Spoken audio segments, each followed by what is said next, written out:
Boa noite a todos e todas. Gostaria de desejar a todos uma boa noite. Estamos começando mais uma reunião da Liga Acadêmica de Saúde Esportiva, da LASE, UFTM, sediada em Uberaba, Minas Gerais. Meu nome é Daniel, sou professor do Departamento de Fisioterapia Aplicada e coordenador docente da Liga.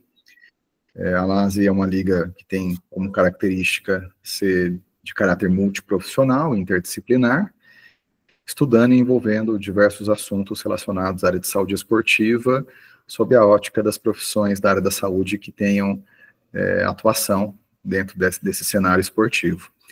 E hoje nós temos o prazer de contar com um convidado, um fisioterapeuta, Gabriel Ramos. Gabriel, ele é formado pela Universidade Federal de Alfenas, né, fisioterapeuta graduado pela Unifal, Minas Gerais, já é um antigo conhecido, né? Eu tive a experiência de trabalhar com ele na universidade, de acompanhá-lo, né, nessa jornada, e eu vou deixar, Gabriel, que você faça, né, a sua apresentação aqui na sequência, né, o seu local de trabalho atual, suas formações que você teve após a graduação, mas já queria, né, de antemão, agradecer aqui a sua presença, a sua participação conosco, e fique muito à vontade aqui para conduzir com um tema que é de extremo interesse para nós, e não só para o fisioterapeuta, mas para outros profissionais que também se deparam, né, com esse cenário dessa lesão tão frequente no futebol que você vai abordar aqui para nós. Então, Gabriel, mais uma vez, agradecemos muito em nome da Liga, né, a sua presença aqui conosco, agradeço ao Bruno também, nosso vice-presidente, que foi a ponte, que fez o contato inicial com você e toda a articulação para que você estivesse aqui conosco. Né? Então, fica à vontade aqui para conduzir o conteúdo. Valeu, obrigado. Primeiramente, aí, boa noite aí a todos. Agradeço também o convite aí, a oportunidade de compartilhar um pouquinho aí da minha experiência no futebol, na fisioterapia esportiva, com esse tema aí que é tão relevante, né, e que é muito impactante, né, no futebol, né, que é a reabilitação nas lesões dos isquiotibiais no futebol. Vocês estão vendo bem o slide aí, sem nenhum problema? Gabriel, aqui para mim tudo ok. Se mais alguém puder confirmar. Tudo ok. Agora né? ele confirmou que sim. Acho que podemos seguir.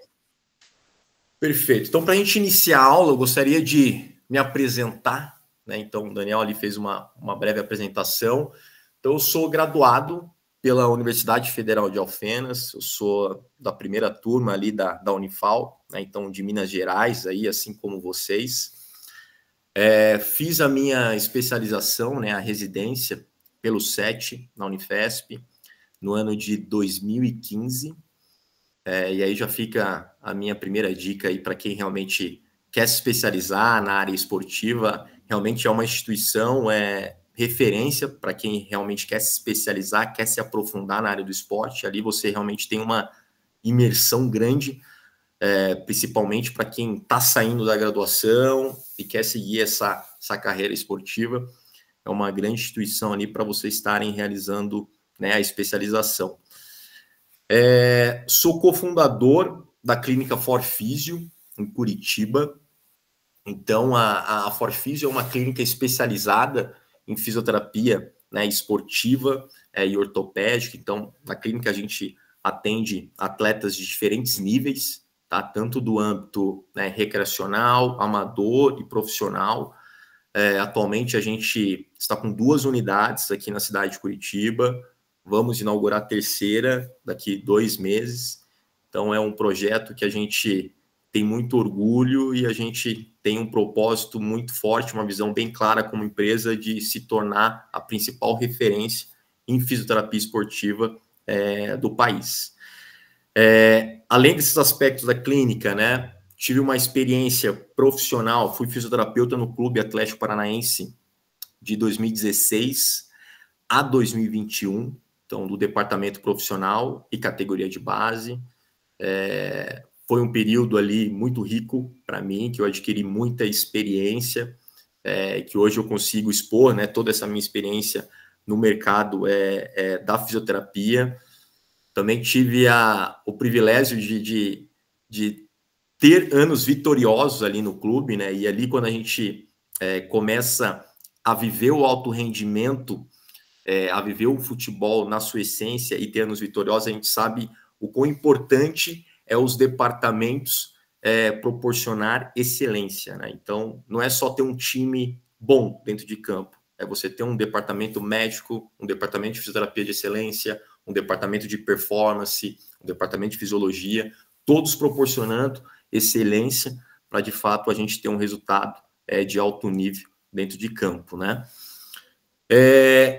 No clube também a gente teve o privilégio de fazer a formação da Exos, né? Então eu tenho a formação completa da Exos do âmbito de reabilitação e performance.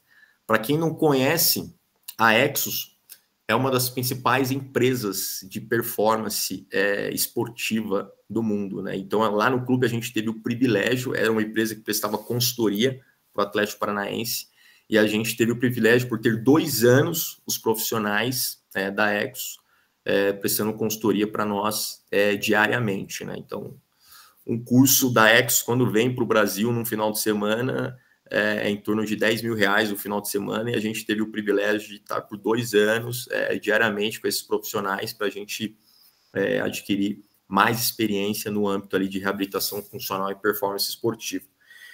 E também, atualmente, eu sou gestor de performance individual de atletas de futebol, né? Então, diversos atletas ali passam ali pela clínica e a gente faz essa gestão. Então, Thomas Coelho, que atualmente está no Atlético Mineiro, Renan Lodge, Arthur Caíque, Vinícius, vários atletas que a gente consegue prestar essa assessoria. Para quem realmente quer entrar na fisioterapia esportiva, essa é uma realidade no mercado. Então, eu gosto muito de falar sobre as oportunidades dentro da fisioterapia esportiva, porque quando você está trabalhando com futebol, você vai trabalhar com uma amostra de 30 atletas dentro de um grupo, para 4 fisioterapeutas, 2 preparadores físicos, e é difícil você individualizar trabalhos, né? Tanto do ponto de vista físico, às vezes preventivo. Então, cada vez mais os atletas, e sabe que o alto rendimento, o que realmente faz a diferença é o detalhe. Então, o cuidado individualizado, eles estão buscando cada vez mais isso, né? Então, os profissionais externos, eles estão atuando com esses atletas justamente para preencher as lacunas que o clube não consegue, né, oferecer. Então, isso é uma realidade para quem realmente quer trabalhar com fisioterapia esportiva, e a gente também atua com essa questão. Mas vamos lá, depois da minha, né, falando um pouquinho da minha formação, a gente já vai iniciar ali a aula falando um pouquinho sobre a anatomia, né, dos isquiotibiais. Então, é uma lesão tão impactante, né? Então, a gente vê que os isquiotibiais é formado, né, pelo bíceps femoral, pelo semitendíneo, semimembranoso. E desses 3 músculos, o mais acometido é o bíceps femoral, né? Existem várias teorias para isso. Uma delas é que o bíceps femoral é o músculo que realmente tem uma maior demanda excêntrica nas corridas de alta velocidade, então por isso que ele comumente é mais lesionado. Quando a gente vê lesões ali musculares do semitendíneo, semimembranoso, na maioria das vezes o mecanismo é mais por um hiperalongamento dessa musculatura, e não por conta de ações de sprints, de corridas de alta velocidade. Então, entender bem a epidemiologia, né, a incidência dessa lesão, ela é muito importante. E quando a gente vai falar sobre lesões musculares, a gente tem que entender que existe as lesões funcionais, que são lesões que não existe ruptura de fibras musculares, e as lesões estruturais, que quando tem de fato ali a ruptura de fibras musculares. As lesões, muitas vezes, quando não tem ruptura de fibras, são os edemas musculares, as contraturas, né? E quando de fato tem a ruptura, é quando tem o estiramento, o gap ali muscular ali da lesão, né? Então, ao longo da aula, a gente vai começar a discorrer um pouco sobre essa temática. Quando a gente fala sobre epidemiologia das lesões dos isquiotibiais no futebol, né? Então a gente vê que das lesões musculares no futebol, os isquiotibiais é a mais incidente, com 37%, né? Seguido pelos adutores, depois o quadríceps e por último ali a panturrilha. Então a gente vê o quão impactante essa lesão ela pode ser para um clube de futebol, né? Então, uma vez que um atleta ele se lesiona, existe um impacto para o atleta, para a saúde dele, que às vezes ele pode estar perdendo o melhor momento ali técnico dele na temporada, e esse atleta vai se lesionar, ele vai ficar um tempo parado, e isso pode afetar a performance atlética dele. A gente tem um impacto econômico em relação à diretoria com esse atleta, porque é um ativo caro, né? É salário que é pago por mês, e esse atleta vai estar parado no departamento médico, sem produzir. É um impacto para o time, para o corpo técnico, que às vezes pode estar perdendo a sua grande estrela, e a gente sabe que já tem estudos que mostram que clubes vitoriosos, clubes que vencem as principais ligas, são clubes que se lesionam menos, né? Então, daí a nossa responsabilidade, né, de quando um atleta se lesionar, a gente realmente proporcionar uma reabilitação de excelência e também as estratégias preventivas, que é tão importante e que impactam tão positivamente, né, no futebol. Falando um pouquinho dessa incidência, pessoal, da epidemiologia, é muito importante uma coisa, que é o quê? Que é sobre a prevenção de lesões. Quando a gente começa a elaborar um programa preventivo, você precisa primeiro entender quais são as principais lesões da sua amostra, né? Eu falo isso que às vezes nem isso é uma regra relacionado às lesões dos isquiotibiais serem a principal lesão dentro de um clube de futebol. Existia um período ali, por exemplo, no Atlético Paranaense, que a lesão mais incidente muscular foi a lesão dos adutores. Aí a gente, como departamento de fisioterapia, a gente pensou, poxa, tem alguma coisa errada aqui, a gente precisa entender, né? A nossa lesão mais incidente era os isquiotibiais, agora os adutores. A gente começou a avaliar nossos atletas estavam com os adutores mais fracos, e aí a gente começou uma abordagem com a preparação física, a gente identificou que tinha menos exercícios de força nos adutores dos atletas que a preparação física estava implementando. Então aí a gente, com uma boa comunicação com o departamento da preparação física, eles otimizaram o trabalho de força e aí a gente conseguiu reduzir essa incidência que naquele momento era dos adutores. Então, entender a maior incidência para vocês fazerem a intervenção mais adequada é muito importante, tá? Esses dados aí. E falando um pouquinho sobre os fatores de risco, né? Sobre lesão dos isquiotibiais. Então, essa meta-análise aí é um trabalho muito importante e que traz dados assim bem precisos e bem reflexivos para os fisioterapeutas, né? Então, a gente vê que o principal fator de risco para um atleta ter uma lesão dos isquiotibiais é o fato dele ter tido uma lesão prévia.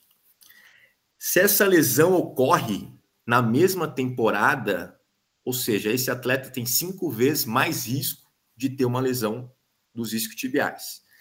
Se esse atleta ele teve lesões em temporadas anteriores, esse risco é de 2,7 mais do que um atleta que nunca teve uma lesão. E esse é um fator assim não modificável, mas é muito importante a gente colher essa informação. Se chega um atleta no nosso departamento, né, um atleta novo, a gente tem que colher, poxa, qual que é o seu histórico de lesão? Porque uma vez que eu já identifiquei esse histórico, esse atleta tem uma lesão prévia, ele já se enquadra como um atleta de alto risco, que eu vou precisar assistir ele com ainda mais cuidado, né? Esse trabalho de triagem que o fisioterapeuta ele tem que fazer, né? Então, entender que uma lesão prévia é o principal fator de risco para esse atleta se lesionar, né? Depois a gente vê um outro fator de risco não modificável, é a idade. Então, atletas com idade mais avançadas têm um fator de risco para ter lesão, né, dos isquiotibiais, um fator de risco maior. Um outro ponto, né, um histórico de lesão de LCA. Então, atletas que têm um histórico de lesão de LCA têm 70% mais risco de ter lesão nos isquiotibiais comparado a atletas que não têm lesão no LCA.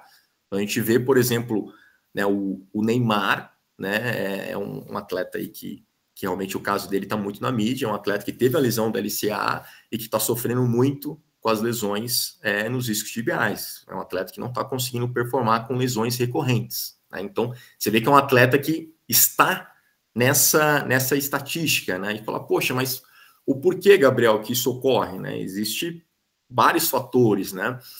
É um atleta que ficou por um período longo, né, de inatividade, né, um atleta que vencia um período de reabilitação de LCA, é um período longo, e esse controle de carga pós-retorno de campo, ele tem que ser um controle muito bem adequado, né, tem que ter um cuidado, uma progressão bem adequada e progressiva, para esse atleta ele não ter um picos de carga e ter, né, uma lesão muscular. Às vezes é a escolha ali do enxerto de posterior que deixa essa musculatura, né, um pouco mais predisposta, né, porque o enxerto de posterior ele já faz uma lesão prévia com a retirada do enxerto. Então, é uma musculatura que fica mais predisposta. Então, existem vários fatores para isso estar ocorrendo, né? E a gente vê também que as lesões, então, pacientes com histórico de lesão do tríceps sural têm 50% maior o risco de ter lesão nos isquiotibiais, né? Então, olha só a importância de você fazer uma boa anamnese, né, do seu atleta, né, entender muito bem esse histórico, né? Então, se é um atleta que tem uma lesão prévia, poxa, de isquiotibiais, se é um atleta que está com uma idade mais avançada, se é um atleta que na carreira dele ele já tem um histórico de LCA, ele é uma baita de uma bandeira, né, para ser levantado. É um atleta de altíssimo risco, né, para ele ter uma lesão ali na posterior de coxa. Então, são informações que a gente precisa realmente levantar para fazer as intervenções adequadas do âmbito preventivo, né? E quando a gente fala dos fatores modificáveis, o que a gente vê aqui é o quê? São atletas com déficit de força muscular. A valência força muscular é a valência mais importante, tá? Do ponto de vista de prevenção de lesão. É isso comparado à mobilidade e estabilidade. Então, a gente vê que atletas com déficit de força muscular tem um fator de risco maior de ter lesão muscular. Um outro fator ali modificável é o aumento abrupto de corrida de alta velocidade. Então, mais uma vez, quando esse atleta ele tem um aumento abrupto de estímulos de sprint, de corridas de alta velocidade, e isso não foi construído semana a semana de maneira gradativa, é um atleta que vai estar no alto risco. Poxa, Gabriel, mas como se monitora isso, né, no futebol? Então, às vezes vocês devem ter visto, assim, quando os atletas eles tiram a camiseta, eles têm um coletinho preto, né, ali tem um GPS dentro daquele colete, onde que é monitorado todas as métricas dentro de campo do atleta. Isso a nível de distância percorrida, o quanto ele percorreu em campo, de distância intensa, que são distâncias que ele percorre acima de 20 km por hora, quantos sprints que ele fez. Então, sprints, a denominação é distâncias acima de 25 km por hora, que é diferente, né? Distância intensa, que é aquele intervalo de 20 a 25. O quanto de mudança de direção esse atleta fez. Então, todas essas métricas, o GPS, ele nos dá, né? Isso no futebol de alto rendimento, tanto a nível de jogo quanto a nível de treino. Então, quando um treinador ou um fisiologista não faz esse controle muito bem adequado, a chance de um atleta se lesionar é alto, né? E a gente vê também, olha o quão complexo é essa questão em relação à prevenção de lesões. Um momento muito crítico para um atleta se lesionar é a troca de treinador, por exemplo. Porque um treinador tem um modelo de jogo e o outro treinador tem um modelo de jogo diferente, né? Às vezes é um modelo de jogo muito mais ali, um jogo posicional, e o outro treinador tem um jogo onde os atletas vão ter que fazer mais distâncias percorridas, mais sprints, ou seja, eles existiam uma carga e agora eles vão ter que fazer uma carga muito maior por conta do modelo de jogo novo do clube. Então é um momento muito crítico e que mostra, alguns trabalhos já mostram que é um momento que pode aumentar a incidência de lesão nessa troca de treinadores, né? Existiu um momento ali, por exemplo, no clube que eu trabalhei, que houve uma troca de treinador E muitos dos nossos zagueiros tiveram lesões musculares, né? E a gente falou, poxa, mas o que será que ocorreu? E aí, em conversa ali com o fisiologista, analisando as métricas do GPS, junto com a fisiologia, a gente viu que o nosso treinador antigo, os nossos zagueiros, tinham um jogo muito mais posicional, que a gente chama, né? Ou seja, os zagueiros eram menos expostos, era um jogo muito mais defensivo. E teve a troca do treinador, e era um jogo muito mais ofensivo, onde a gente sofria muito mais contra-ataque, e os zagueiros tinham que fazer muito mais sprint, correndo para trás, né? Ou seja, teve um aumento muito abrupto dessas corridas de alta velocidade. E aí aumentou a incidência de lesão muscular, né?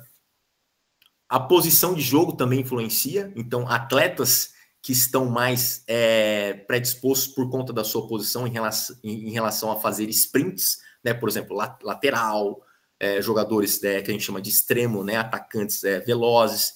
Então são posições que estão mais predispostos a realmente a ter esse tipo de lesão, né? Olha o quão complexo que é você trabalhar com prevenção, né? E para trabalhar com prevenção, você precisa entender os fatores de risco, né? Primeiramente. E para entender os fatores de riscos, de uma lesão muscular, a gente precisa entender que é um ambiente complexo, pessoal. A gente não pode ter um pensamento reducionista. O atleta ele teve uma lesão muscular porque ele tem a musculatura posterior dele mais fraca. Não é só isso. É como todas as variáveis elas se interagem para culminar numa lesão. Às vezes é uma musculatura que está fraca, é um atleta que está com uma carga de campo mais alto, atrelado a um déficit de mobilidade, atrelado a uma semana que ele dormiu muito mal, a um pico de estresse alto. Esses fatores se interagiram e aí culminou na lesão do atleta. Então isso é muito importante. A gente não pode ter um pensamento reducionista. A gente tem que entender que lesão é um âmbito multifatorial, né? Os fatores de riscos. O que compete a nós, fisioterapeutas, é avaliar justamente os fatores intrínsecos ali funcionais, né? Então, o que ele realmente tem ali de déficit, de força muscular, déficit de mobilidade, é um atleta que vem com histórico de queixa por fadiga nessa musculatura, né, ali ao longo dos dias. A fisiologia, quando você está dentro de um ambiente de futebol, ela vai avaliar como é que está esse controle de carga, se está sendo bem adequado dentro do campo. Então, os departamentos eles precisam estar conversando para justamente fazerem essa triagem adequada do atleta e classificar esse atleta, se é um atleta de baixo, se é um atleta de médio ou alto risco. Mas a mensagem que eu queria passar para vocês nesse slide é justamente isso.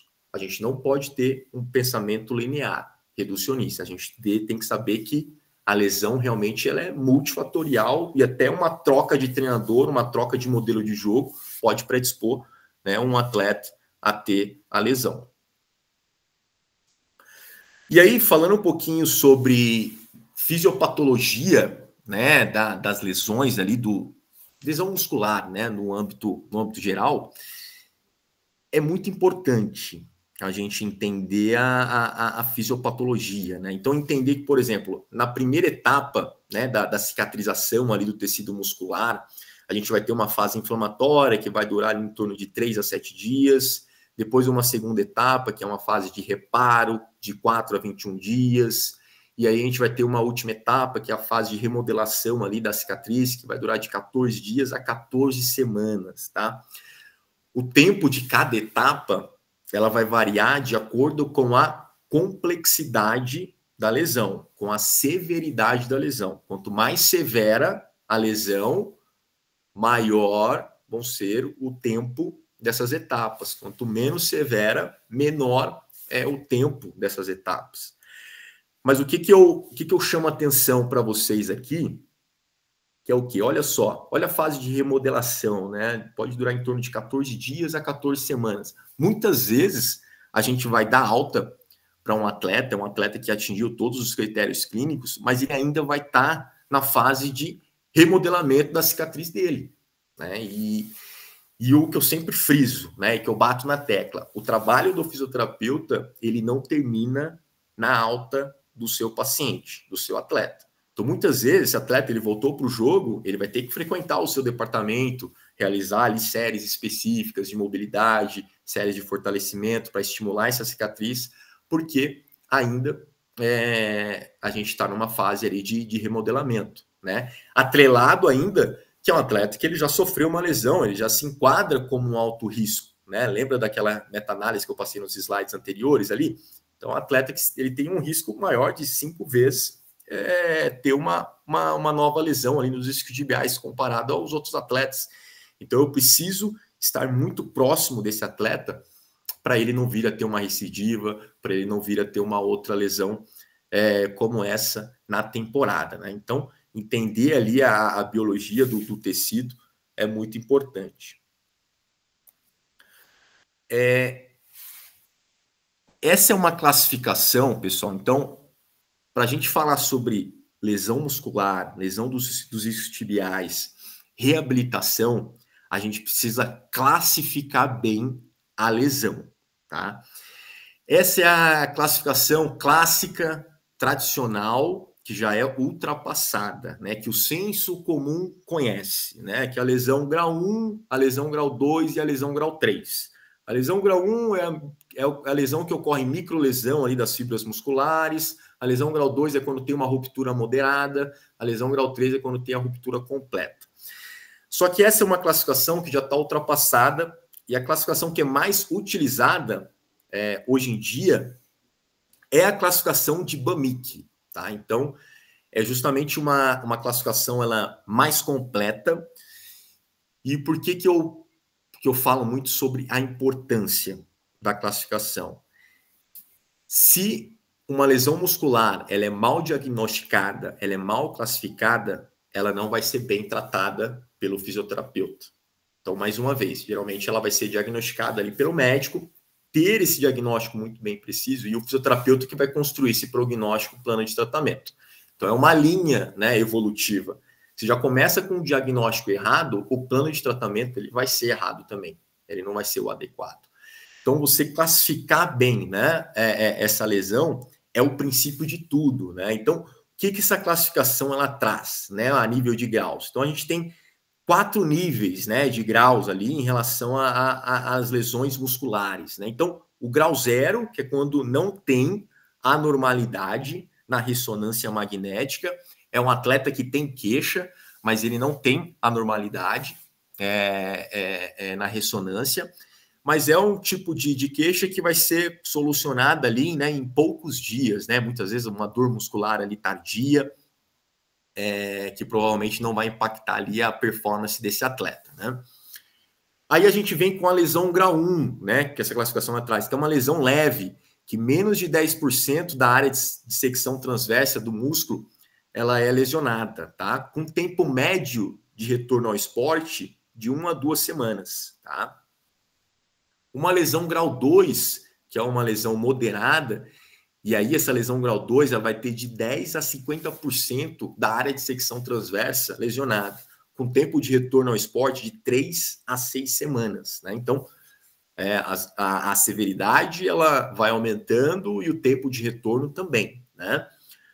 Uma lesão grau 3, que já é uma lesão ali mais extensa, a gente vê que mais de 50% da área de secção transversa do músculo é lesionada, e o tempo de retorno médio desse atleta é maior de 6 semanas. Então, esse atleta ele não volta com menos de 6 semanas, quando ele tem uma lesão com essa característica, com essa magnitude, né? Uma lesão grau 4, que é uma lesão completa, né, uma lesão ali com avulsão, ele tem 100%, né, da ruptura tecidual. E é uma lesão que o tempo de recuperação maior de 9 semanas ali, com certeza, né? Então, entender a classificação é muito importante. E é uma classificação muito completa, porque ela também traz a localização anatômica, a topografia. Então, a gente vê aqui, lesão do tipo A é uma lesão que a localização ela é miofacial, é uma lesão no músculo, tá? Uma lesão B é uma lesão músculo-tendinosa, na junção miotendínea. E uma lesão C é uma lesão intratendinosa, que foi uma lesão no tendão. Tá? O que eu quero dizer com isso, pessoal? Se um médico, né, veio um laudo da ressonância com uma lesão 2C, vai vir dessa forma, uma lesão 2C. O que é uma lesão 2C? Então, uma lesão moderada, de que 10 a 50% das áreas de secção transversa foram lesionadas, e foi uma lesão intratendinosa, né? Se é uma lesão 3A, então é uma lesão muscular, que mais de 50% da área de secção transversa foi lesionada, e foi uma lesão miofacial, uma lesão do músculo. Então, é uma classificação muito mais completa, né? E que ajuda muito a gente na construção do plano de tratamento e ser mais assertivo em relação à média de retorno ao esporte. Porque quando você trabalha com futebol, quando um atleta tem uma lesão muscular, o atleta primeiro ele vai te perguntar quanto tempo eu vou voltar, o diretor ele vai te perguntar, o treinador ele vai no seu departamento de fisioterapia, quanto tempo o atleta ali vai voltar. Então, quando você tem um diagnóstico, é claro que você não vai ser taxativo, né? Mas você vai ter uma média, né? Até para não frustrar em relação ao tempo de retorno ao esporte. Quando você tem uma boa classificação, você sabe uma média que os atletas geralmente respondem, né? Bem em relação a retornar ao esporte, de acordo ali com o grau e tipologia da lesão, né?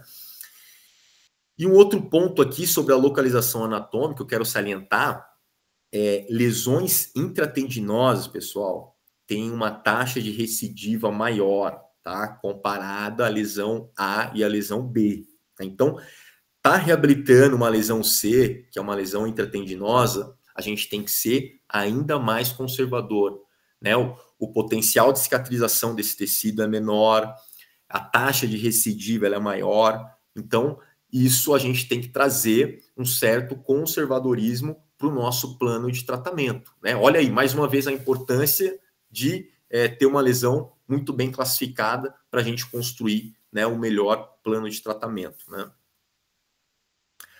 Avançando, né, e falando um pouquinho sobre mecanismo de lesão dos isquiotibiais, aqui vai ter um vídeo que eu vou trazer para vocês. O mecanismo mais comum é a corrida em alta velocidade, que é nos sprints. Geralmente o atleta ele vai lesionar nesse mecanismo. Então aí a gente vê, por exemplo, o Rafael Veiga, ele acabou sentindo, ele realizou um sprint, no momento ali da desaceleração, sentiu a posterior de coxa. Já sentiu ali, possivelmente ele já não iria retornar mais para o jogo, porque quando o atleta ele já tem um mecanismo e já tem essa reação, a gente sabe que possivelmente ele teve uma lesão ali estrutural. Não sabemos a classificação, né? Só com o exame mesmo, mas possivelmente foi uma lesão ali, né, estrutural. Então, é um mecanismo clássico ali das lesões dos isquiotibiais, né? Quando um atleta ele chega lesionado, né, no seu departamento, né, e aí você precisa começar a avaliar, né, esse atleta. Então ele chega com uma queixa na posterior e você começa a avaliação. A primeira etapa, novamente, é colher a história desse atleta. Então, como ele sentiu, né? Será que teve mecanismo? Ele desceu no seu departamento, poxa, teve mecanismo de lesão? Ele falou, poxa, Gabriel, eu estava fazendo o treino ali, fiz um movimento de arranque, senti minha posterior, precisei sair do treino porque eu não tive como continuar. Eu já me acende ali uma bandeira que provavelmente esse atleta teve uma lesão ali com rupturas de fibras musculares, né? Mecanismo incapaz ali de dar continuidade no treino. Agora, vamos colocar uma outra situação. Desceu com queixa, no departamento ali, na posterior de coxa, e aí foi um atleta que começou a sentir ali um pouco no treino, mas ele terminou normal, conseguiu fazer as ações, e aí a dor ela persistiu ali no pós. É um tipo de característica clínica que talvez o atleta ele não tenha tido uma lesão ali estrutural, talvez apenas uma sobrecarga, né?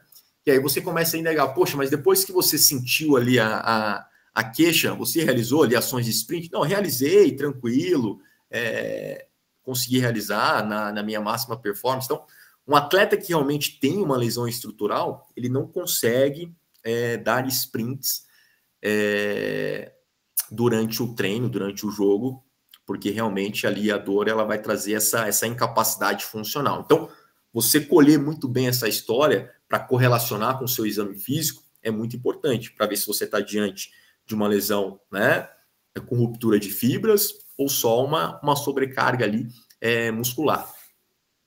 Depois a gente vai para o exame palpatório, né, a palpação muscular. Então, geralmente, né, faixas maiores ali de dor no exame palpatório vão indicar lesões musculares mais severas. Faixas menores vão indicar lesões menos severas. E sempre indagando o quê?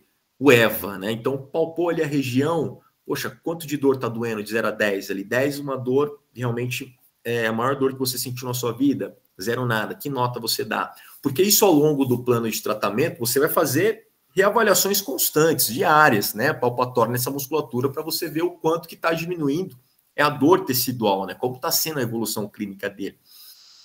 Depois a gente vai para quê? Para os testes de irritabilidade. Então, vamos fazer um teste de alongamento para ver como essa musculatura ela está respondendo. Será que é um atleta que está sentindo dor no alongamento? Não é? Poxa, ele desceu no meu departamento com queixa na posterior, coloquei a musculatura ali para alongar, ele não tem queixa nenhuma, provavelmente não é uma lesão ali estrutural, né? Quem tem uma lesão ali estrutural com ruptura de fibras vai sentir dor ali no alongamento. Então, e mais uma vez, colher o EVA, né, que é importante, né? Quanto mais a gente ter dados quantitativos, vai ser importante para as minhas reavaliações ao longo do plano de tratamento, né? E aí eu vou para as manobras, os testes de força muscular, teste de força muscular manual mesmo, uma prova muscular, ver como é que esse atleta, se ele está realmente conseguindo produzir força, se tem uma diferença de um lado em relação ao outro, se ele tem dor na contração do músculo. Então, geralmente, quando o atleta tem uma lesão ali estrutural, muscular, é um atleta que vai ter dor na contração do movimento, pode ter perda de força, né? Lesões mais severas musculares, então, lesão ali tipo 4, tipo 3, às vezes o atleta nem consegue realizar, que a dor ela já é muito grande, com a mínima força que ele executa. Então, isso vai ser esse exame clínico inicial, ele vai ser justamente essa triagem para ver se a gente está diante de uma lesão leve, severa ou não, ou nem é uma lesão estrutural, né? Então, tudo isso vai relacionar com o raciocínio clínico e com a história do paciente, né? Atividades de vida diária, isso também é importante. Se um atleta ele já está assistindo queixa para caminhar em atividades básicas de vida diária, isso mostra também um indicativo de lesão estrutural, né? E maior incapacidade nessas atividades é um outro indicativo de lesões mais severas, né, do ponto de vista muscular. Então, indagar, perguntar para ele como que está nas atividades de vida diária, se ele está sentindo esse queixa ou não, né?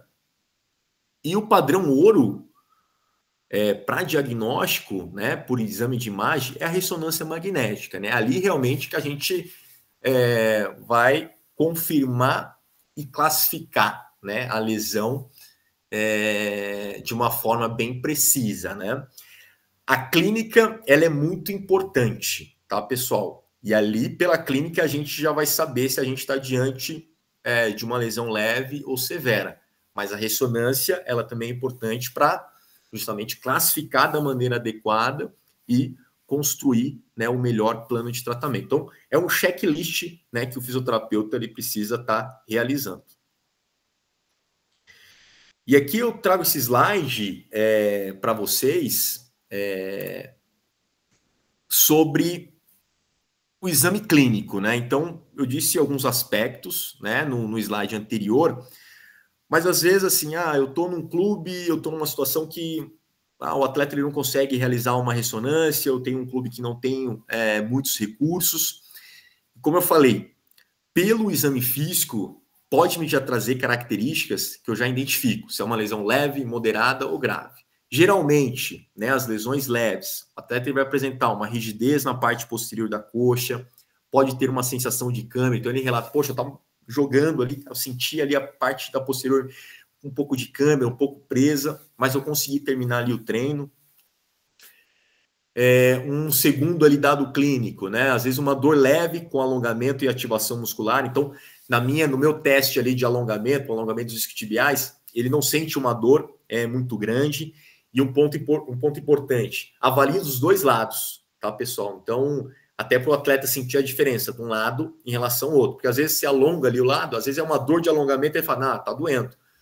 E às vezes não é a dor da lesão, é uma dor de alongamento normal. Então, avalie os dois lados para ele ter esse fator comparativo, né? Assim como as provas de força muscular. Então, coloca o atleta ali de barriga para baixo, vai fazer um teste ali de flexão de joelho para ele ativar esses isquiotibiais e ver se ele vai produzir queixo ou não. Geralmente, lesão leve, uma dor leve nesse padrão de movimento. Pode ter uma rigidez, tá? Então, a rigidez pode diminuir durante a atividade, mas retorna após a atividade. E uma perda mínima de força muscular, tá? Isso para lesão leve.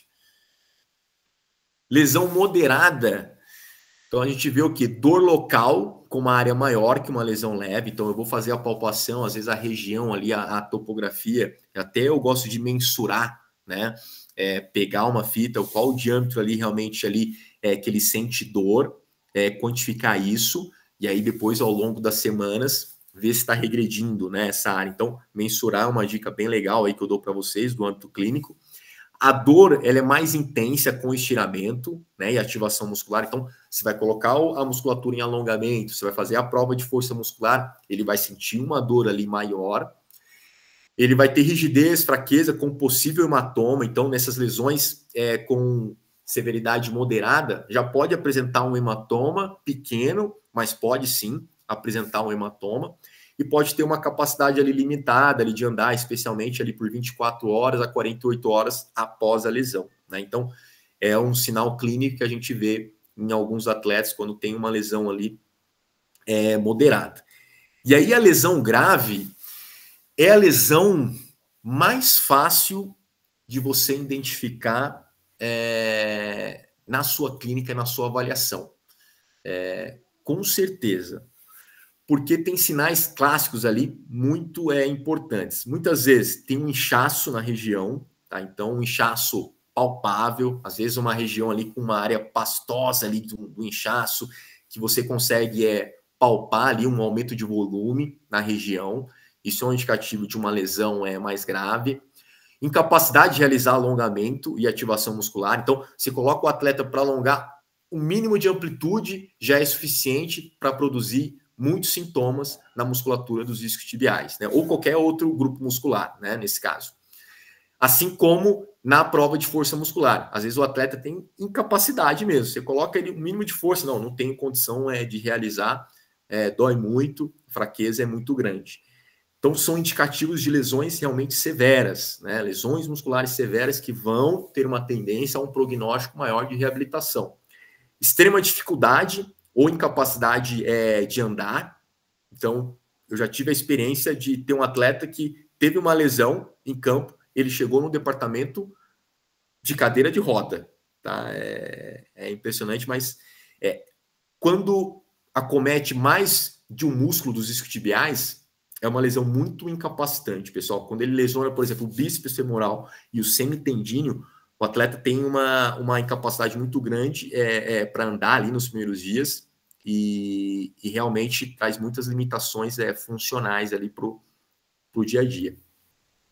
E muitas vezes vem seguido de um som de estalido, tá? No momento da lesão. Então, às vezes, fala, cara, eu senti a minha posterior ali estalar, né? Eu senti o meu adutor ali no momento do passe, um estalido na região, né? E muitas vezes o estalido, ele pode predispor ali uma tipologia ali, uma topografia da lesão mais intratendinosa ou junção miotendínea, né? Então, já pode ser uma classificação ali da localização B ou C dentro da classificação de Bamick muscular. Então, são indicativos de lesões graves, sérias, que o fisioterapeuta precisa triar muito bem, né? E ter esse feeling na avaliação. Um ponto importante, pessoal, e aí vale a pena frisar, tá? A gente está diante de uma lesão com taxa de reincidência alta, tá? Aproximadamente 1/3 das lesões dos isquiotibiais podem reincidir. E o maior risco está nas primeiras 4 semanas de retorno ao esporte. Se tem uma coisa que é extremamente desconfortável para um departamento médico no futebol, é uma recidiva de uma lesão. Vai existir a cobrança, é claro, uma recidiva pode ocorrer, mas o nosso papel é minimizar ao máximo, né, esse risco de uma recidiva. É algo muito impactante para o atleta, do ponto de vista psicológico, e esse novo processo de reabilitação que ele vai enfrentar vai ser um processo ainda mais longo, por ser uma recidiva, e aí o impacto econômico para o clube, o impacto técnico para o treinador, enfim, é algo realmente indesejável, né, em todos os âmbitos. E a nossa função é entender o porquê que isso pode ocorrer, né, para minimizar ao máximo isso, né. Então, pode ser por conta de uma reabilitação ineficaz, né, uma recidiva ocorrer. Pode ser porque o atleta retornou de uma maneira precoce, sem critérios. Então, é um fisioterapeuta que deu alta para o atleta sem nenhum critério de alta e que acelerou os processos. E aí esse atleta teve uma recidiva. Ou uma falta de controle de carga de campo no retorno ao esporte. Então, às vezes, o fisioterapeuta realizou um trabalho excelente, deu alta, e aí o preparador físico, o treinador, o fisiologista não conduziu muito bem essa inserção desse atleta, né, ao grupo, e aí ele pode ter, né, uma lesão. Então, quando a gente fala do âmbito do alto rendimento, é muito importante os departamentos dentro do clube de futebol se comunicarem, né? O departamento médico, o departamento de fisioterapia, o departamento de performance, porque é uma linha contínua, né? O atleta entra no departamento médico, departamento de fisioterapia, depois ele vai para a preparação física e aí é inserido, né, no grupo, né? Então, quando existe gaps, falhas nessas etapas, a chance é enorme de ocorrer erros, né, recidivas, e isso, o impacto para o atleta e para o clube, né, é enorme. E uma outra questão que pode predispor um atleta a ter recidiva é não dar estímulos específicos, né, após o retorno ao jogo. É o que eu falo. O trabalho do fisioterapeuta não termina na alta. Esse atleta ele precisa frequentar o seu departamento, né, com trabalhos específicos, estimular essa cicatriz muscular por meio de exercícios adequados, para justamente a gente minimizar, né, o máximo, né? Então, isso é um ponto muito importante, pessoal. Existe uma taxa de reincidência alta e o nosso papel como fisioterapeuta é minimizar ao máximo esse risco, sem dúvida nenhuma. A gente precisa minimizar ao máximo. E o que eu gosto muito de frisar é o quê? Uma reabilitação de excelência também é prevenção. Então, se eu faço uma reabilitação com critérios, de uma forma adequada, eu estou prevenindo uma recidiva. Se eu faço uma reabilitação ineficaz, eu estou predispondo o meu atleta a ter uma recidiva. Então, olha a responsabilidade que a gente tem, né, no jogo, no âmbito do atleta, no âmbito do clube de futebol. É enorme. Sobre reabilitação, né, o que a gente jamais pode esquecer? Aviso muito importante, quando a gente está reabilitando, a gente precisa construir um planejamento terapêutico. Para construir um bom plano de tratamento, eu preciso ter um bom diagnóstico da lesão, eu preciso ter evolução baseada em critérios e não evoluir apenas pelo feeling, eu preciso evoluir por dados quantitativos. Então, poxa, meu atleta ele está diminuindo a queixa de dor dele nos parâmetros ali, nos exercícios de mobilidade e alongamento, nos exercícios de fortalecimento. Agora, a palpação na região está com menos dor, ele está com boa resposta ali após a minha sessão. Então, isso são critérios diários que a gente vai trazendo, né, no nosso âmbito de reabilitação e que vai trazendo dados para a gente ir evoluindo, né, esse atleta. E essa evolução ela não pode ser feita apenas pelo fator tempo ou apenas pelo feeling do terapeuta. Reavaliações constantes. Então, lesão muscular, a reavaliação ela é constante, ela é diária, essas avaliações, essas indagações também com o atleta, conversar como ele está se sentindo, como ele ficou pós a sua sessão, se teve aumento de irritabilidade pós-sessão ou não. A comunicação é fundamental.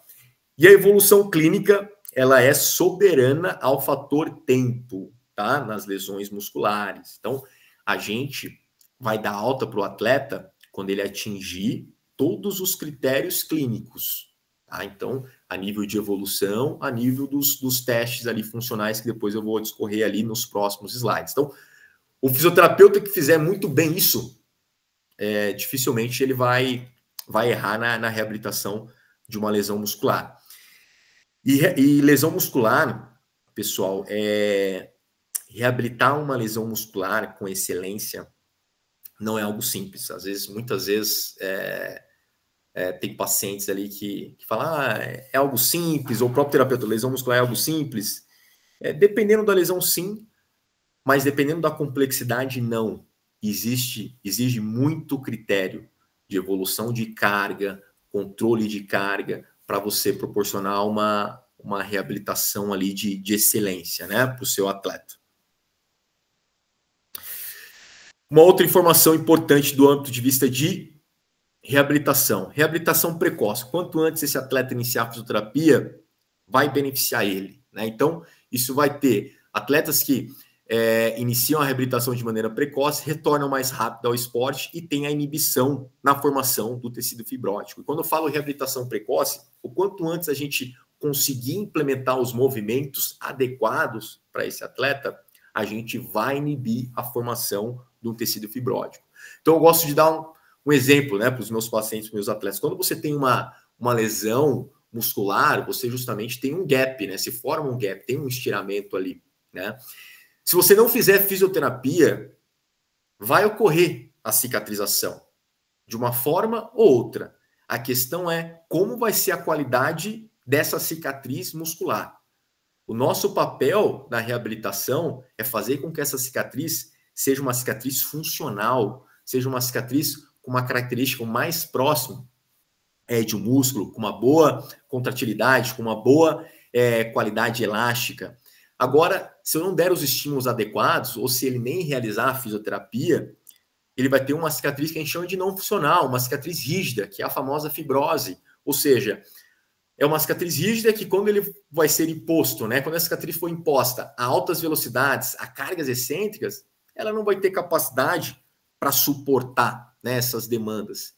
Então, o nosso papel na reabilitação é proporcionar esses aspectos, né, para esse tecido. E o quanto antes a gente iniciar esse processo, melhor.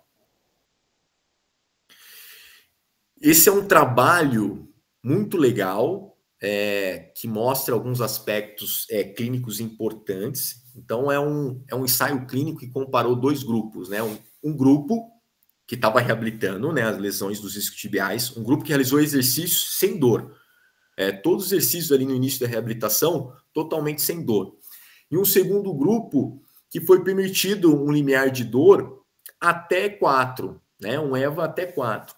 O grupo que realizou exercício com limiar de dor obteve melhores índices de força muscular sem aumento de taxa de recidiva. Então, o que esse dado me traz? Um atleta, no início da reabilitação, não necessariamente ele precisa estar realizando exercício totalmente indolor. A questão é como eu vou prescrever esse exercício. Uma dor ela é permitida, mas até quando ela é permitida? Eu prescrevi uma série de exercícios. Poxa, ele começou ali com EVA 3. Prescrevi 10 repetições. Aí, ao longo das repetições, essa dor ela foi aumentando, né? Foi para um EVA 6, 7. Opa, estou errando na dose, o exercício não é adequado. Não, é uma dor que persistiu ali 3 até o final do exercício. Pós-exercício, ele não teve queixa nenhuma e no outro dia também não teve aumento de irritabilidade. Ele chegou bem na sessão do próximo dia. Ótimo, carga ótima, acertei ali na dose do exercício. Então, ter o controle de carga adequado e é permitido também um pouco de dor no início ali da reabilitação, mas claro, com critério, né? Igual eu expliquei para vocês, não é uma dor ali progressiva, terminei a série de exercício, o atleta teve uma irritabilidade maior, não, isso aí não é o adequado. E aí, mais uma informação, né, do âmbito da reabilitação, que vários trabalhos, né, traz esse tipo de informação, que a adição precoce dos exercícios excêntricos pode reduzir o tempo de retorno ao esporte e minimizar o risco de recidiva. Isso é o que a gente quer, né, no alto rendimento, no ambiente clínico, que é fazer com que o meu atleta ele volte de uma maneira rápida, com responsabilidade e minimizar o risco de recidiva. Esse é o que o fisioterapeuta quer, né? E aí, quando eu vejo essa informação que os exercícios excêntricos proporcionam isso, e aí muitas pessoas vão falar, poxa, Gabriel, mas exercícios excêntricos são exercícios muito complexos, muito desafiadores. Depende, né? Existem exercícios excêntricos de alta complexidade, né? Como, por exemplo, um nórdico. Acho que muitos de vocês devem conhecer esse exercício, que é um exercício de alta carga excêntrica, de alta carga de desaceleração na musculatura. Realmente, esse tipo de exercício eu vou colocar no final do meu plano de tratamento, não no início. Mas existem exercícios excêntricos de baixa complexidade motora. Então, por exemplo, um padrão de deadlift sem carga, apenas com bastão nas costas, reeducando o padrão, já dando essa carga baixa excêntrica na musculatura e controlando, né, o atleta, indagando ele sobre o nível de dor. Se é uma dor pequena, que não progride ao longo das repetições ali que eu prescrevi, esse tipo de exercício pode ser prescrito de uma maneira mais precoce dentro do plano de tratamento. Eu falo sempre para as pessoas, né, que do âmbito, né, educacional, para as pessoas que eu dou essa aula, para os fisioterapeutas, que o que realmente vai fazer a diferença, pessoal, um bom fisioterapeuta esportivo, ele precisa dominar todos os conceitos sobre exercício. Isso do âmbito de padrão funcional, o âmbito de controle de carga, o âmbito de progressão de carga, e isso envolve vários aspectos. O fisioterapeuta esportivo que domina exercício, ele reabilita qualquer lesão músculo-esquelética. Então, agora o fisioterapeuta que apenas fica se preocupando, eu tenho que fazer quente ou gelo, ultrassom, agora eu preciso entrar com a eletroterapia, são condutas coadjuvantes. O protagonismo do plano de tratamento é o exercício e quem dominar isso realmente vai proporcionar grandes resultados para o seu atleta, né? Então, entender sobre todas as variáveis que o exercício proporciona dentro de um plano de reabilitação ou de prevenção é fundamental. E é o que eu falo. Quando eu vou prescrever um exercício, sempre faça essas 3 perguntas. Como eu vou prescrever? Quanto e quando? Em que momento do plano de reabilitação? O exercício é o nosso remédio.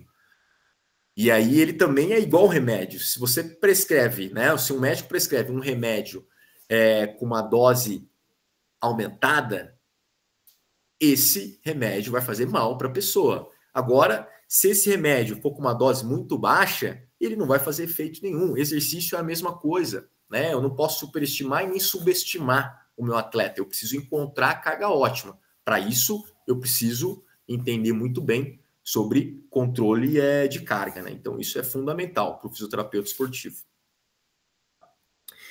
E aí, pessoal, falando um pouquinho sobre as fases, né, de reabilitação nas lesões dos isquiotibiais, eu separei um pouquinho aqui em três grandes fases, né, o plano de tratamento.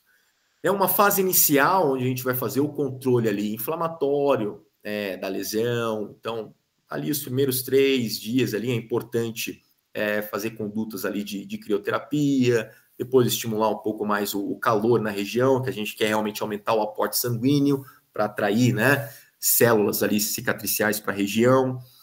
É um atleta que, desde a fase inicial, ele precisa fazer a manutenção do condicionamento dele. Então, um atleta de alto rendimento, ele precisa disso. A gente precisa manter o metabolismo desse atleta ativo. O metabolismo desse atleta estando ativo, a gente vai facilitar esse processo também de cicatrização. Então, ele precisa estar realizando exercício de membro superior. O quanto antes ele já conseguir realizar a bicicleta, ele já precisa estar realizando, seja no âmbito de mobilidade ou até no âmbito de condicionamento. Esse atleta, por mais lesionado que ele esteja, já me permite realizar fortalecimento dos músculos adjacentes. Então, eu não posso ter a visão apenas para o músculo, né? Um atleta, a gente precisa ter esse âmbito global. Então, os exercícios de quadril, de core é fundamental e muitas vezes a gente já consegue implementar nessa fase inicial, sempre monitorando ali, né, os aspectos de dor do atleta. E o quanto antes, nessa fase inicial, a gente deve iniciar os fortalecimentos isométricos com esses atletas, com esses pacientes. Por quê? A isometria, ela já vai aumentando o aporte sanguíneo ali para a região da lesão, e isso vai fazer com que as células satélites sejam atraídas ali para a região da lesão e facilite esse processo ali de cicatrização. Né? Então, mobilização precoce, exercício tem que ser introduzido de maneira precoce para a gente ter um desfecho de sucesso. Legal, essa fase inicial, poxa, mas quando eu migro para a fase intermediária, Gabriel? Quando os exercícios isométricos estiverem controlados em relação do âmbito de vista de queixa. Então, ele já está fazendo uma isometria confortável, sem uma queixa ali aumentada, os exercícios adjacentes ali de core, uma mobilidade ali de baixa complexidade, eu avanço para a fase intermediária do meu plano de tratamento. Né? Então, a evolução ela não é pautada em tempo, ela é pautada em critérios funcionais. Nessa fase intermediária, eu vou otimizar os exercícios, né, os alongamentos ativos, conforme a clínica do atleta vai respondendo. Eu vou iniciar com os exercícios concêntricos, né, e excêntricos, de baixa complexidade. E aí um ponto importante aqui, ó, olha aqui ó, a parte do apontador a laser. Isso aqui é muito importante, pessoal, quando a gente está reabilitando uma lesão dos isquiotibiais, tá? São os exercícios de fortalecimento dos isquiotibiais, joelho e quadril dominante. Isso precisa conter no seu plano de tratamento, tá? A gente está diante de uma lesão de uma musculatura biarticular, que tem ação no quadril e no joelho. Então, a gente precisa proporcionar fortalecimentos com essas variáveis. Poxa, Gabriel, mas o que é um fortalecimento joelho dominante e quadril dominante da posterior? Por exemplo, um atleta fazendo uma mesa flexora é um fortalecimento joelho dominante, porque a ação primária de alavanca é no joelho. Agora, um deadlift é um exercício de fortalecimento dos isquiotibiais quadril dominante. A ação primária é no quadril e não no joelho. Né? O ponto, o eixo de movimento é no quadril.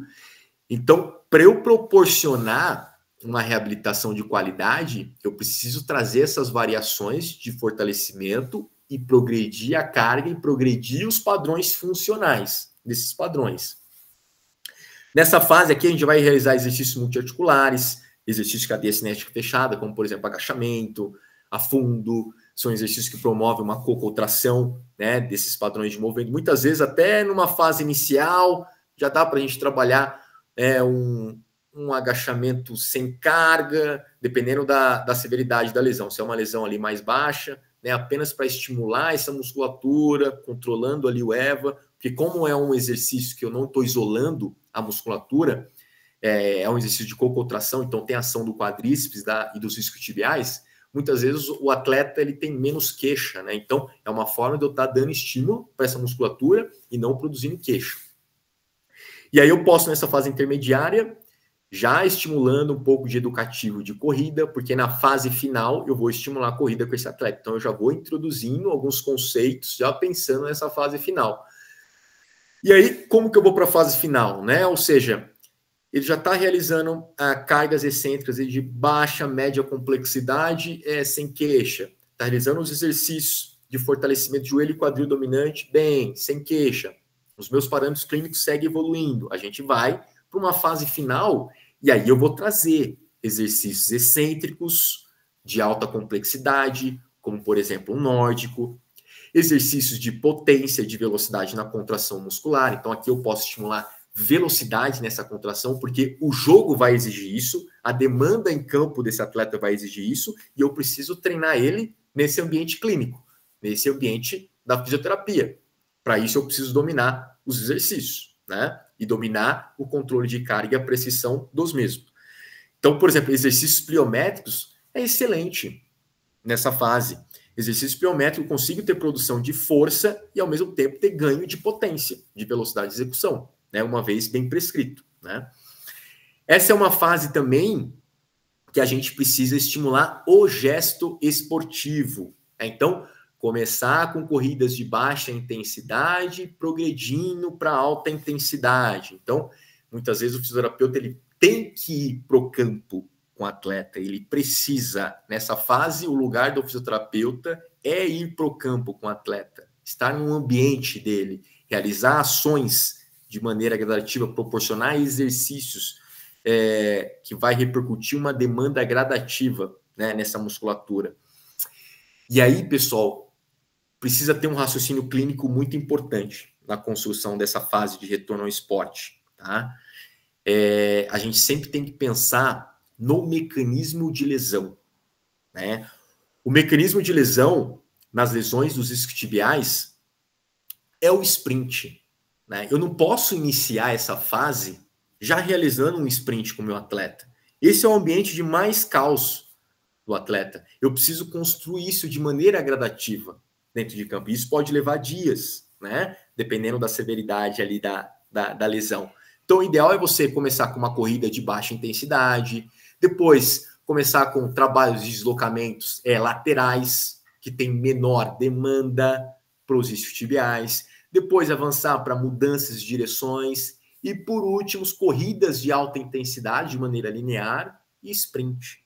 Isso vai variar de lesão para lesão. Isso que é o legal da fisioterapia, dessa fase, você entender sobre vetor de movimento, entender sobre mecanismo de lesão. Porque, por exemplo, uma lesão muscular de adutor vai mudar esse raciocínio completamente, né? Uma lesão de adutor, o mecanismo de lesão é o gesto do passe, geralmente ele vai lesionar numa mudança de direção, né, de alta intensidade, ou seja, esses exercícios eu preciso deixar para o meu final. Muitas vezes, no início, para uma lesão de adutor, eu posso até fazer corridas lineares com mais altas velocidades, porque dificilmente um atleta ele vai machucar um adutor de maneira linear. Então, varia, né? Não existe receita de bolo dentro de um plano de tratamento, né? O que existe é raciocínio clínico, né? É o que eu falo, evolução gradativa sempre baseada em critérios, né? E raciocínio clínico na construção do plano de tratamento.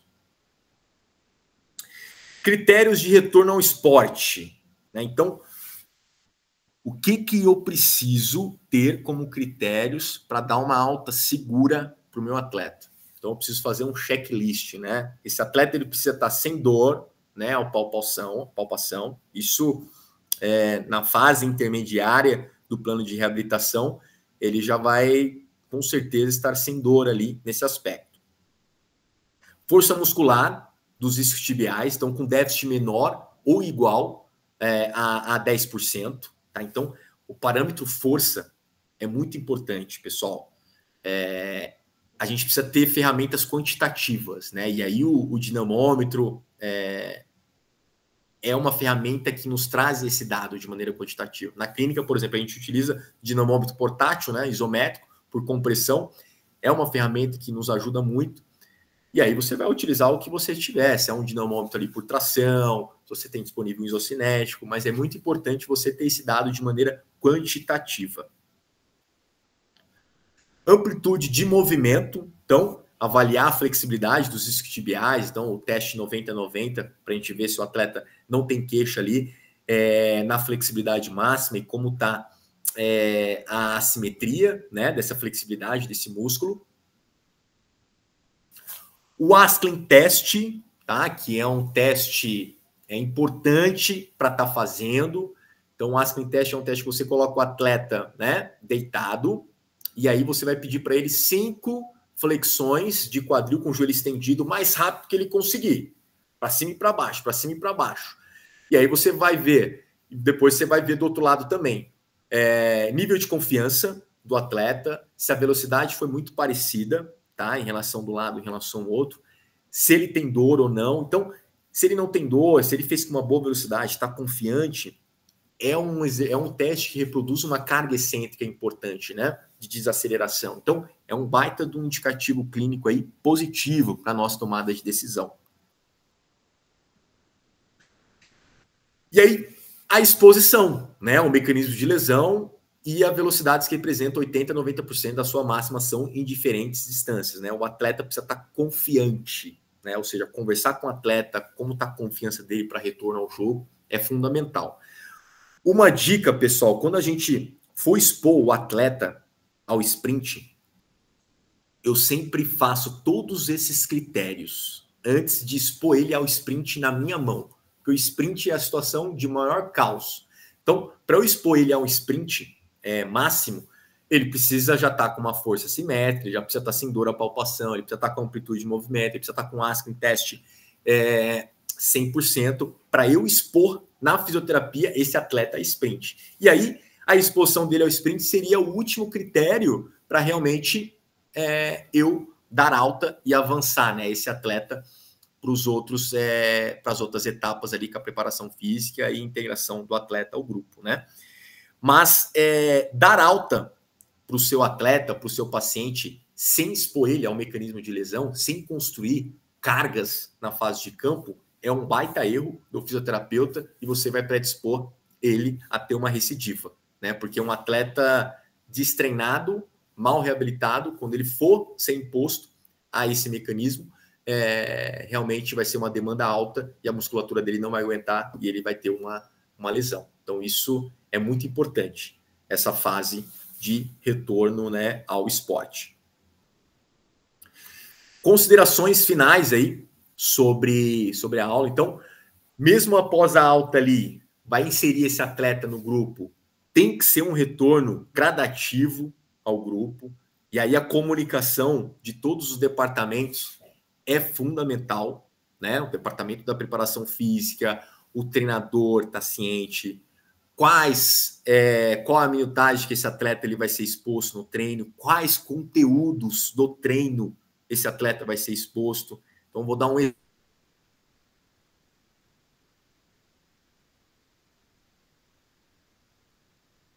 Física, transição com a preparação física, um atleta está readaptado, a gente vai inserir esse atleta no grupo.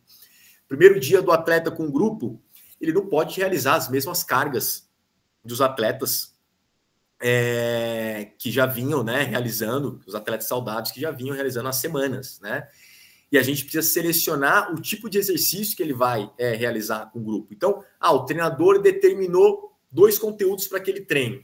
Um campo mais aberto, que a gente chama, que é um 10 contra 10, que ele vai usar todo o campo, ou um trabalho de campo reduzido, né? Para esse atleta em específico, que é uma lesão dos isquiotibiais, é mais importante ele iniciar em trabalhos de campo reduzido e tiramos ele de campo mais aberto. Porque no campo reduzido, ele vai fazer menos ações de alta intensidade, de sprints, porque o campo reduzido não vai permitir isso. Agora, no campo mais aberto, ele vai fazer mais ações de sprints. Então, é uma forma da gente controlar a carga e expondo esse atleta de forma gradativa, fazer os trabalhos parciais. Mas olha o legal da brincadeira. Eu mudo de lesão, eu mudo essa característica de treino, né? Às vezes, um atleta que está voltando de uma entorse de joelho, uma entorse de tornozelo, um campo reduzido é muito mais caótico para esse atleta, porque ele vai estar fazendo muito mais mudança de direção e é um ambiente mais caótico para esse tipo de lesão. Eu vou liberar esse atleta em campo aberto, que ele vai fazer as mudanças de direções, mas num ambiente que ele vai ter mais espaço, ele vai realizar em menos intensidade, eu posso colocar um colete, ele vai fazer um coringa, que é quando realmente ele vai participar do treino, mas nenhum atleta pode ter contato com ele. Então, existem estratégias para o corpo técnico, para o corpo de performance física, tá integrando esse atleta de uma maneira gradativa, né? E aí, a comunicação entre os departamentos é fundamental. Saúde, performance e técnico, né? E é o que eu friso. O trabalho do fisioterapeuta não acaba após o retorno do atleta. Esse atleta, ele precisa estar frequentando o seu departamento. Você já sabe que a gente já tem uma meta-análise que mostra que um atleta na mesma temporada tem 5 vezes mais chance de risco de lesionar, ou seja, ele já é um atleta de alto risco e é um atleta que vai estar jogando, está numa fase de remodelamento da cicatriz, ele precisa estar frequentando o seu departamento, com séries específicas ali de mobilidade, de fortalecimento específico. Esse atleta precisa estar muito bem assistido para ele não vir a ter uma nova lesão. É isso aí, pessoal, da aula. Então, agradecer novamente aí a a oportunidade. Aqui tá os nossos, né, Instagrams, então o Instagram da clínica, da Forfísio. A gente tem bastante conteúdo sobre fisioterapia esportiva. A gente está com um novo projeto, que é o Forfísio Education. Tá? Então, a gente tem um Instagram específico para isso. A gente está aumentando o nosso ecossistema educacional. Né? E o Forfísio Education, a gente fechou a nossa mentoria esse ano, né, que vai até o final do ano. É uma metodologia específica para fisioterapia esportiva. Além da mentoria, a gente tem uma plataforma específica educacional para fisioterapeutas, estão com podcasts exclusivos de fisioterapia esportiva, cursos online que a gente proporciona, tudo dentro dessa plataforma, e todas as novidades do âmbito educacional está nesse Instagram. Né? E a gente tem um propósito bem forte, que é justamente a gente elevar o nível da fisioterapia esportiva, elevar o nível da fisioterapia na sociedade, porque quanto mais profissionais de excelência a gente capacitar, quanto mais profissionais de excelência da fisioterapia estando no mercado de trabalho, mais valorizada será a nossa profissão, sem dúvida nenhuma. E esse é o meu Instagram, pessoal, para quem quiser me seguir também, fica à vontade, quiser mandar algumas dúvidas, estarei sempre à disposição ali. E estou aberto agora a perguntas de vocês aí. Muito bom, Gabriel. Parabéns aí pela apresentação. Tá? Queria agradecer, né, o conteúdo que você trouxe aqui para nós. Certamente, assim, de excelente valia para todos, independente da formação acadêmica. Tá? Só lembrando que a gente tem aqui também ligantes de outros cursos, né, para além da fisioterapia. E eu tenho certeza que, independente da área do curso, da forma como você apresentou o conteúdo, né, que foi bastante didática ali, ponto a ponto, bem tranquilo, assim, uma sequência de assuntos bem lógica, bem encadeada, eu acredito que todos tiveram um excelente proveito, mesmo que não sejam do curso de fisioterapia. Tá? Então, parabéns, tá? Parabéns a você. Temos aqui já algumas pessoas inscritas, eu vou seguir a ordem aqui. Primeiro, o Cauã. Fica à vontade, Cauã, para perguntar. Boa noite, Gabriel, tudo bem? Boa noite, Cauã. Primeiramente, te parabenizar pela palestra, achei bem bacana. E a minha pergunta é a seguinte, eu vi que durante sua fala sobre a reabilitação dos isquiotibiais, você disse que é ideal começar com uma corrida de baixa intensidade. E você também citou a crioterapia. Eu gostaria de saber como se costuma utilizar esse método de resfriamento, se é pré ou pós uma atividade física e qual costuma ter um melhor resultado. Cauã, a crioterapia, na reabilitação, a gente vai utilizar na fase aguda ali da lesão, tá? Então, ali nos primeiros 3, 4 dias, é o que você vai utilizar. Geralmente ali 20 minutinhos, associado a uma compressão também, é bem importante para você minimizar ali todos os aspectos inflamatórios.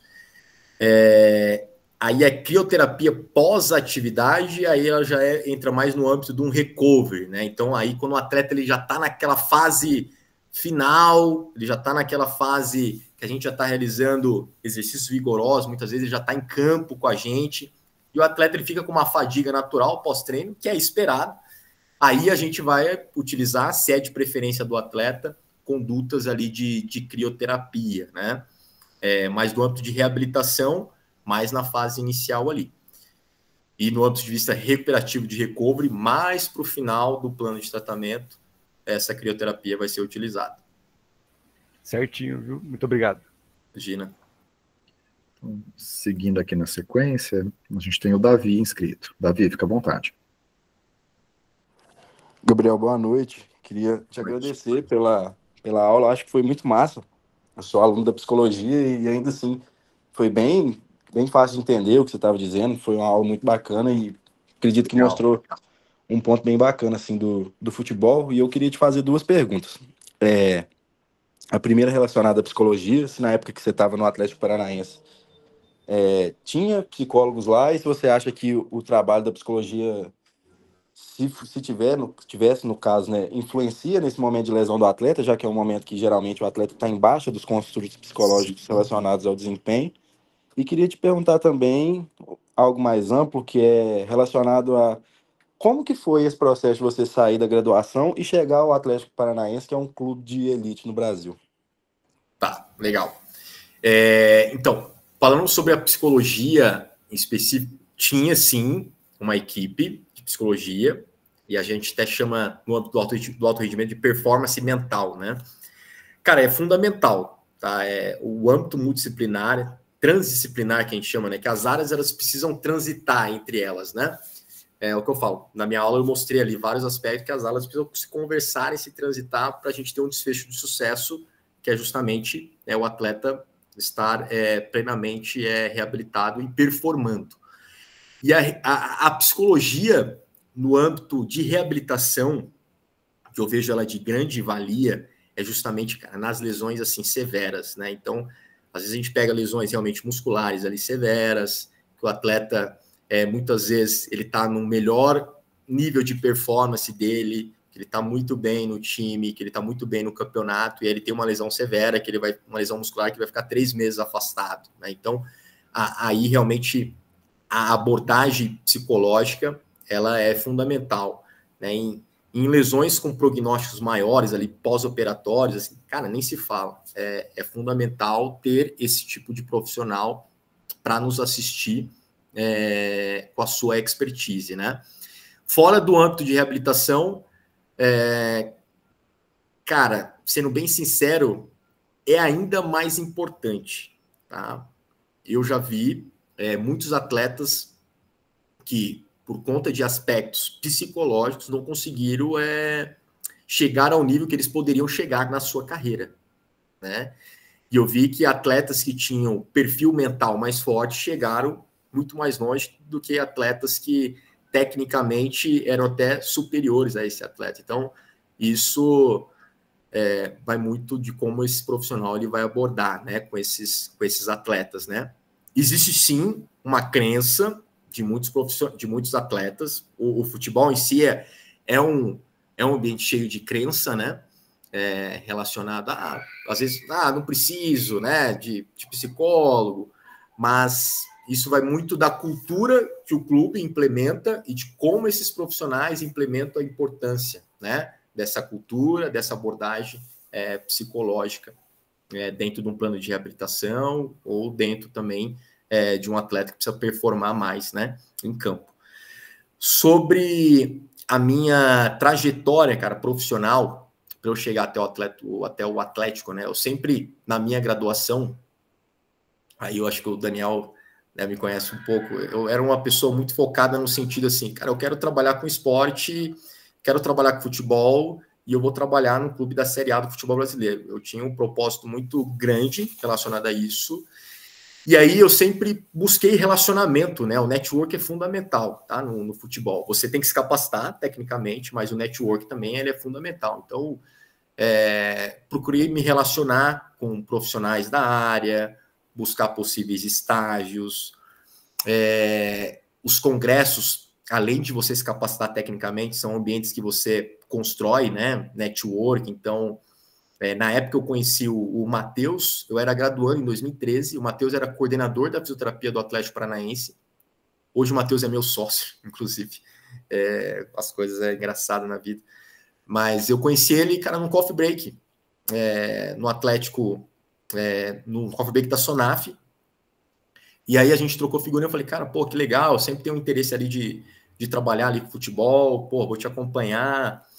E ele foi uma pessoa que começou a me acompanhar ali nas redes, viu minha formação, fiz a minha residência no SET, que é uma área ali, né, referência. E aí, no ano seguinte, ele falou, Gabriel, vai ter um processo seletivo aqui no Atlético Paranaense, cara, gosto do seu perfil, você é um menino aí, porra, com extremo potencial, fez uma baita de uma formação, gostei de você, vem participar aqui do processo seletivo. Se der certo, vai fazer parte da nossa equipe. Aí eu fiz o processo seletivo, cara, e assim, deu tudo certo. O chefe do departamento médico do clube conhecia o meu orientador também do SET, aí a rede de relacionamento. Aí o cara falou, gostei do menino aqui, o que você tem para falar dele aí no SET? Pô, não, excepcional, pode, confio, de olhos fechados.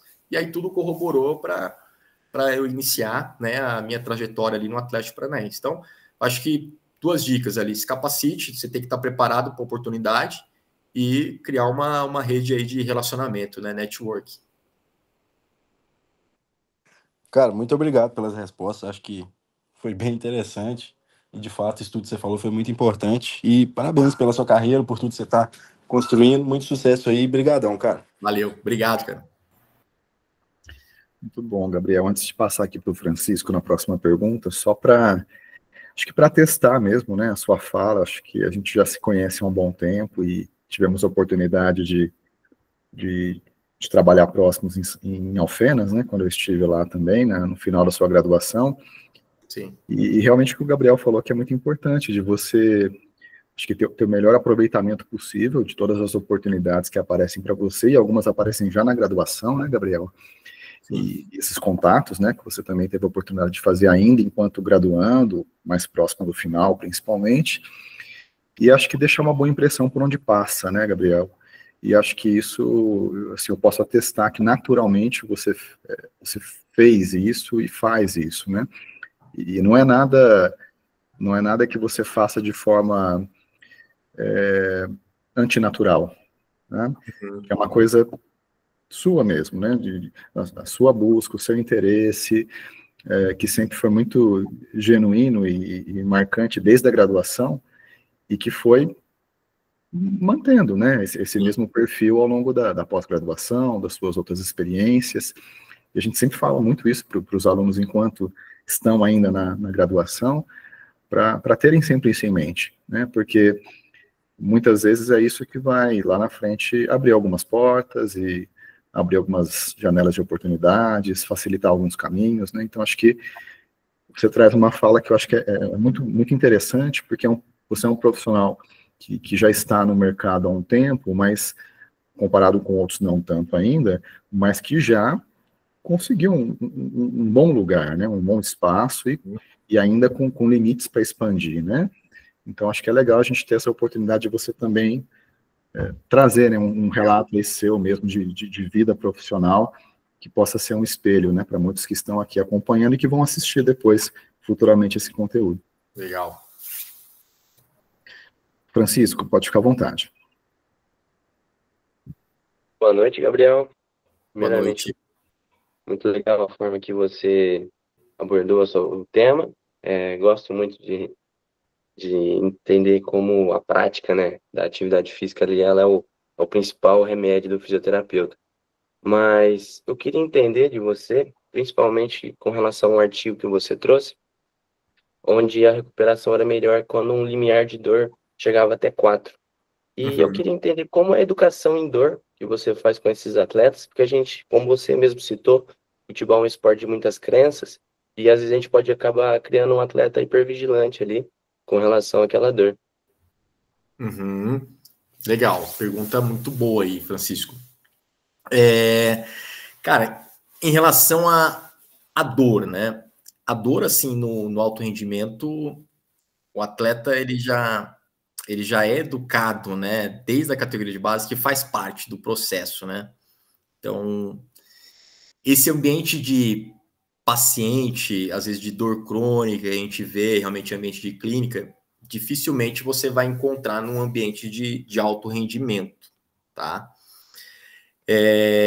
Sobre a questão ali da educação específica, né, dentro da prescrição de exercício, aí é justamente, acho que você ter, é o que eu falo, uma das habilidades que o fisioterapeuta ele precisa desenvolver é a comunicação, né? Então, quando você realmente transmite confiança no que você está falando para o atleta, a chance dele aderir ao que você está falando é enorme, né? Então, se você falar, poxa, Francisco, você é meu atleta, a gente vai iniciar o plano de tratamento dessa forma. Hoje o objetivo é a gente começar com as contrações isométricas, são esses exercícios, mas uma dor ali até 4 é aceitável, mas a gente vai estar monitorando a cada repetição se essa dor ela vai aumentando, né, ou não, né? E aí você vai me indagando.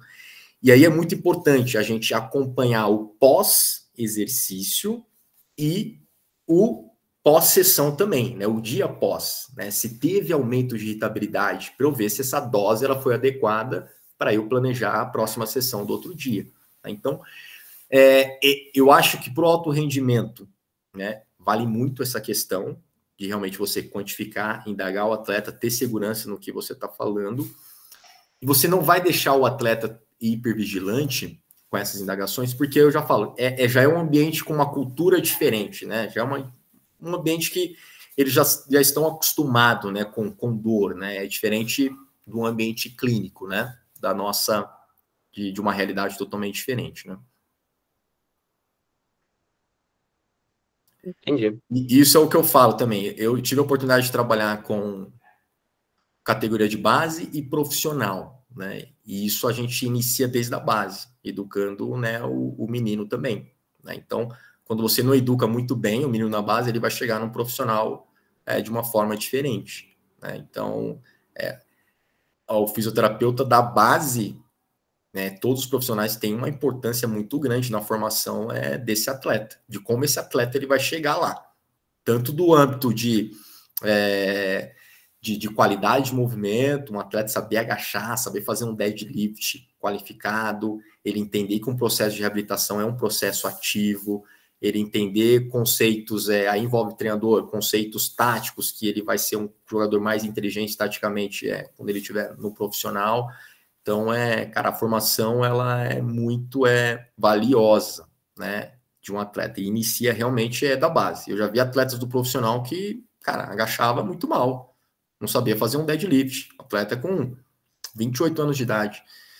Então, você vê que é um atleta que não teve uma base motora qualificada, né? Então, é nossa responsabilidade também, sendo expert no movimento, expert no exercício, de proporcionar isso como estratégias preventivas futuras para esse atleta, lá em cima, né? Quando ele chegar no profissional. A prevenção, ela começa lá no sub-12. Querendo ou não, um pilar muito forte também aí que a gente está crescendo e discutindo na área da fisioterapia é a educação em saúde, né? Não só a educação em dor, que é muito isso de integrar o atleta, né? Com relação ao movimento e etc. Sim, sem dúvida. Tá certo, muito obrigado. Imagina. Muito bom, Gabriel. Tem aqui o Bruno, levantou a mão para mais uma pergunta. Pessoal, quem tiver interesse de perguntar, tá? A gente tem mais um tempinho aqui ainda, podem ficar à vontade para levantar a mão e fazer alguma pergunta via chat, tá bom? Bruno, fica à vontade. Boa noite, Gabriel. Muito obrigado aí pela aula, por dispor seu Boa tempo noite, para a Bruno. gente, foi muito produtivo. E eu gostaria de saber o seguinte: você, pelo que eu entendi da sua apresentação, você usa como critério de progressão de carga o grau de irritabilidade do tecido, certo? Uhum. Então, vamos supor um cenário em que chega um atleta para você com uma lesão crônica dos isquiotibiais, com um tempo aí médio de mais ou menos 6 meses do episódio, e ele ainda apresenta dor. Eu gostaria de saber o que você mudaria na sua avaliação de que se fosse uma lesão aguda e se esse atleta, o caso da dor dele, for uma dor de característica nociplástica e não nociceptiva, o, o grau de irritabilidade do tecido ele não poderia ser tão levado em consideração como critério. Queria saber, então, como você mudaria a avaliação e as suas condutas. Aí, por exemplo, um atleta, e aí ele já está vivenciando 6 meses ali, né, com uma lesão, a gente precisa entender, né, sempre ela é multifatorial, né, o que compete a gente é realmente identificar se existe alguma disfunção, realmente, de desenvolvimento que está fazendo com que esse atleta, ele tenha, né, uma sobrecarga ali muscular. Então, se é uma lesão crônica, né, e ele está vivenciando todo esse período de queixa, aí já nos compete de início uma avaliação muito mais ampla, né? Às vezes com dinamômetro, já avaliar de maneira quantitativa como está a força desse glúteo máximo, como está a força desse glúteo médio. A gente sabe, né, que um glúteo máximo insuficiente acaba gerando sobrecarga, né, na musculatura ali posterior, né, de coxa. Se ele tem alguma simetria, né, importante nessa posterior, porque às vezes ele é um atleta forte, mas é um atleta pouco potente, né? Então, às vezes, uma avaliação no isocinético para a gente ver como que está a angulação velocidade de execução desse atleta. Se ele é um atleta que é forte e está com uma potência mais baixa, então eu vou ter que trabalhar mais potência do que força. Um atleta com uma lesão assim crônica, com tempo de queixo que chega até a mão, envolve muitas variáveis, assim, do ponto de vista, né, de disfunção de movimento, assim, Bruno. Então, a gente precisa entender todas elas, né? É um atleta que está com uma deficiência realmente ali de mobilidade? Será que é um atleta que está com uma deficiência de um psoas, que está gerando uma inibição desse glúteo e, consequentemente, ali, né, a posterior de coxa? Então, é algo que a gente precisa triar muito bem. Sobre a questão da evolução no plano de tratamento, não é só a questão da dor, assim, tá, pessoal? A irritabilidade é um dos fatores. Mas, por exemplo, você avaliar o ganho de função, ele também é um ganho, é uma avaliação semanal, né? Então, poxa, se é um atleta que, na minha primeira avaliação, ele não conseguia executar uma contração dos isquiotibiais, e aí na semana 2 de reabilitação, eu vou repetir a manobra de força manual mesmo, eu sinto ali que ele já está com uma melhor contração, isso já é uma evolução e já me permite fazer algumas evoluções dentro do plano de tratamento. Então, não é só a questão da irritabilidade, é o quanto de função também ele ganhou, né? E um outro aspecto também que eu gosto muito de monitorar quando eu estou prescrevendo ali exercícios de um plano de reabilitação é a PSE, né? Então, quando um atleta ele já está numa fase intermediária, que ele já está realizando exercícios ali mais vigorosos, a gente tem que monitorar a percepção de esforço dele, né? Pós-exercício, pós-sessão, e aí a gente tem um diário desse atleta, né? Poxa, PSE, nível de dor, como que foi a evolução desse atleta? Não, ele tá com uma percepção de esforço baixa, tá com nível de dor baixo. Legal, será que eu estou subestimando a carga desse atleta? Será que não dá para eu jogar um pouquinho mais de carga para cima para ter mais ganhos funcionais? Então, é utilizar essas ferramentas e ter o monitoramento ali, né, diário, né?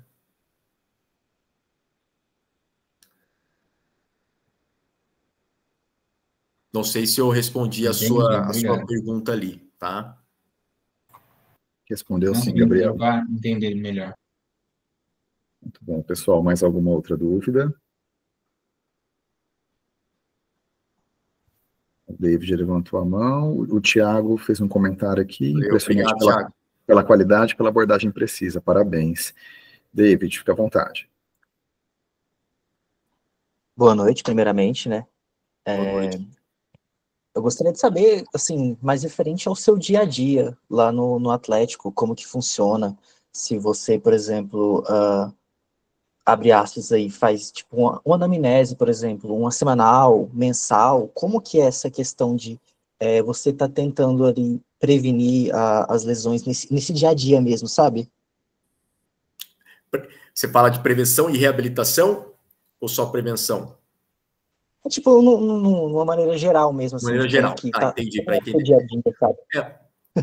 É que assim, o ambiente de clínica é muito diferente do alto rendimento, né? Então, falando do alto rendimento ali, por exemplo, no clube de futebol, você está reabilitando um atleta, você está com ele diariamente, 2 vezes ao dia. Então, você vai saber ali o problema da unha dele, que ele tiver. Então, e aí, quando eu falo que essas evoluções, elas são diárias, é justamente pelo esse contato muito próximo, né? E você realmente conhecer o atleta ali, David, sobre todas as apresentações clínicas, e aí no outro dia você já tá vendo o atleta, como que ele respondeu ali à sessão anterior, né? Então, e quando você... O que é o ideal, né? Quando você tem um atleta lesionado, isso, por exemplo, era na nossa rotina no Atlético Paranaense. Muitos clubes não fazem isso, tá? Esse é o cenário ali ideal, cara. Mas um atleta lesionado, a gente tinha uma reunião de departamentos, né? Então, fisioterapia, departamento médico e performance. Performance, entenda que é a preparação física e a fisiologia, né? Às vezes tem muitos que falam, pô, mas o que é um fisiologista no clube? Qual que é a diferença do preparador físico? gosto de fazer uma analogia. Imagina um atleta, uma máquina. O preparador físico, ele vai fazer o máximo para que essa máquina produza cada vez mais peça. Produza cada vez mais peça. O papel do fisiologista é fazer com que essa máquina tenha um controle de carga adequado, porque se ela só produzir uma hora, ela vai pifar. Então, o fisiologista vai falar, ó, esse dia a gente vai produzir 5 peças, no outro a gente vai dar um pico, 8, e depois a gente vai regredir, 4, dando um exemplo. Então, a função dele é ter esse controle. Então, um atleta lesionou, todo mundo vai sentar, o médico vai dar o diagnóstico, o fisiologista e o preparador físico vai mostrar as cargas anteriores desse atleta, e o fisioterapeuta ele vai construir o prognóstico em cima. Então, você vai chegar na reunião, vai falar, poxa, o atleta ele tem uma apresentação com essa lesão, vamos construir um prognóstico médio de 4 semanas, as estratégias serão essa semana a semana, e a gente vai evoluir de acordo com a clínica do atleta.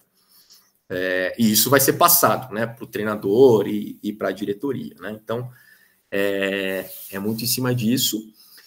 E aí o médico e o fisioterapeuta é conjunto ali, né, diariamente, né? Então, o médico está sempre ali no departamento da fisioterapia, acompanhando também o atleta, acompanhando a evolução do atleta, os aspectos funcionais, e a gente sempre reportando em reuniões em relação a isso, né?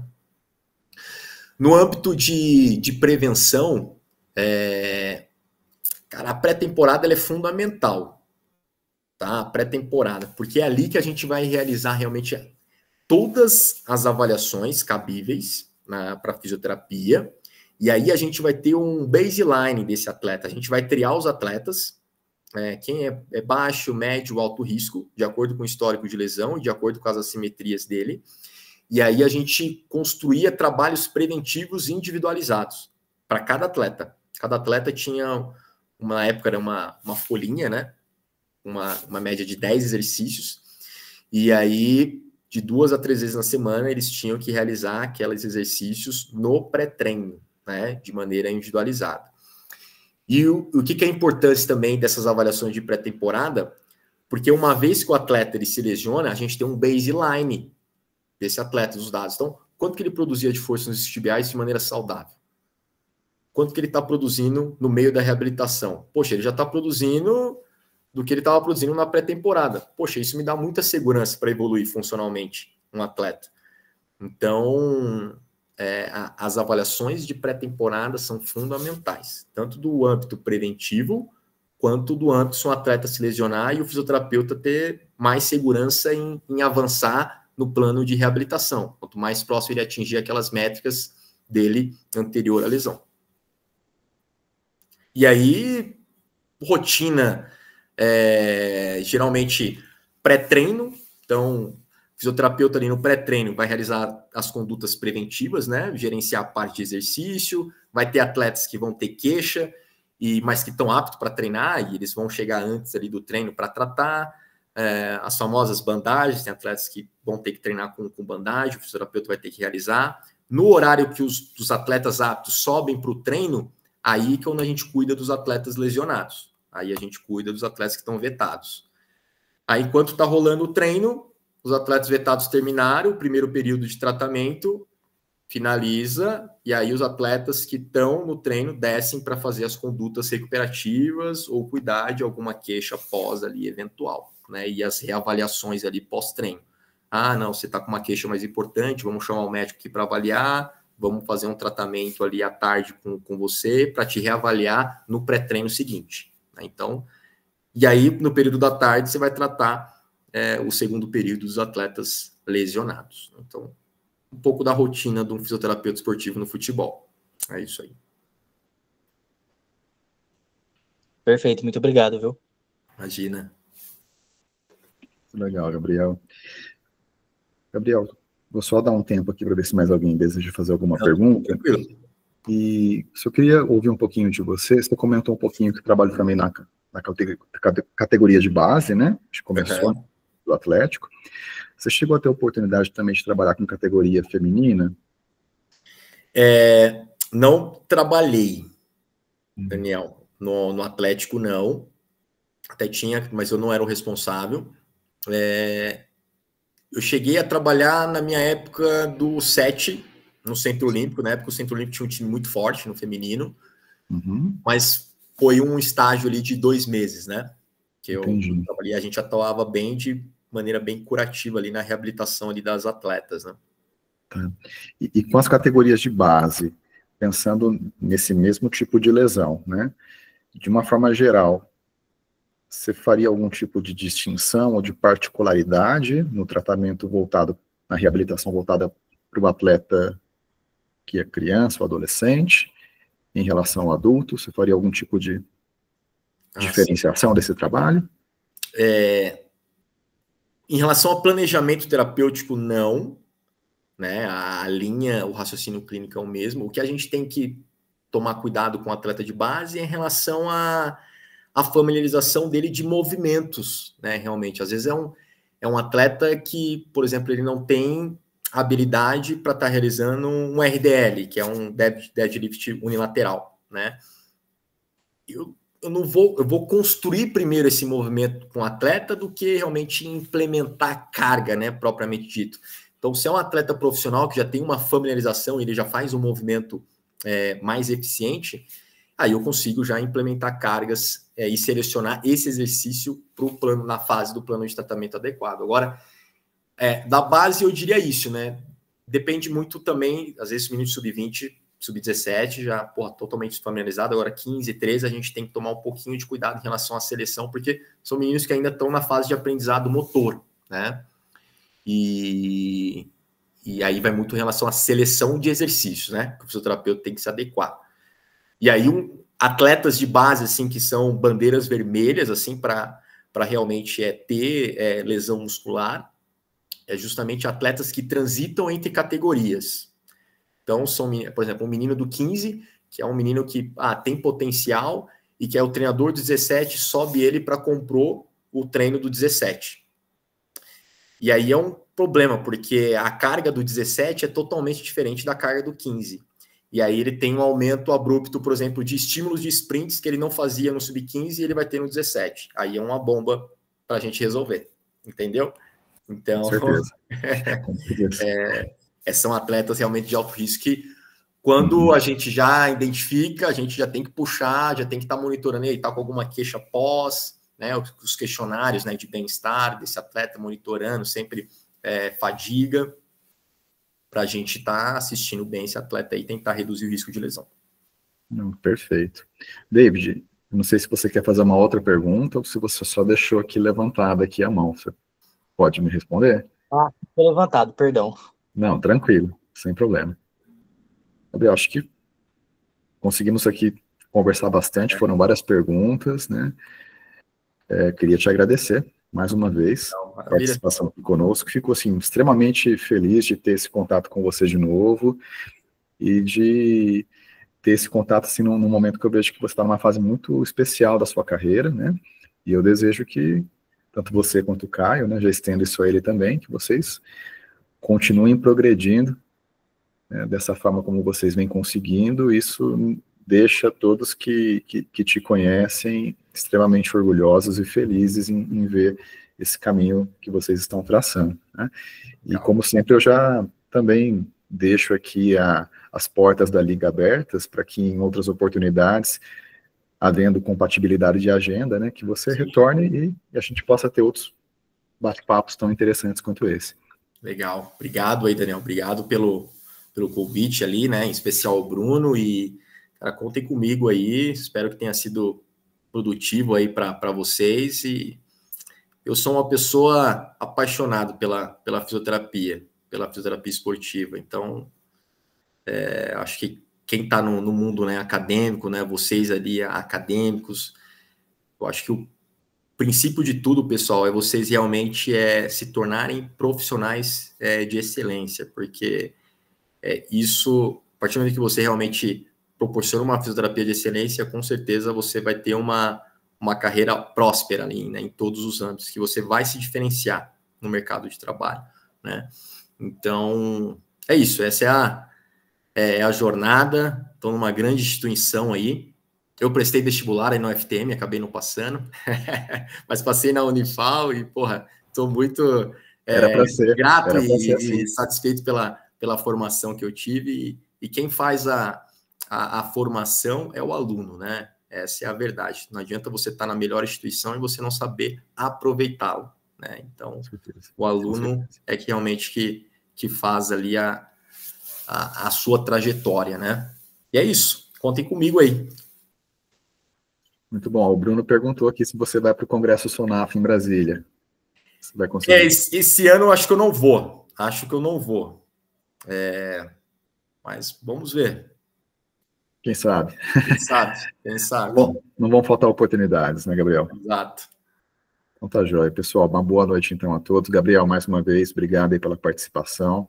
Valeu, Daniel. Uma boa noite para você, uma boa semana, um grande abraço, viu? Valeu, um abração para vocês também. Obrigado, até mais, pessoal. Tchau, tchau.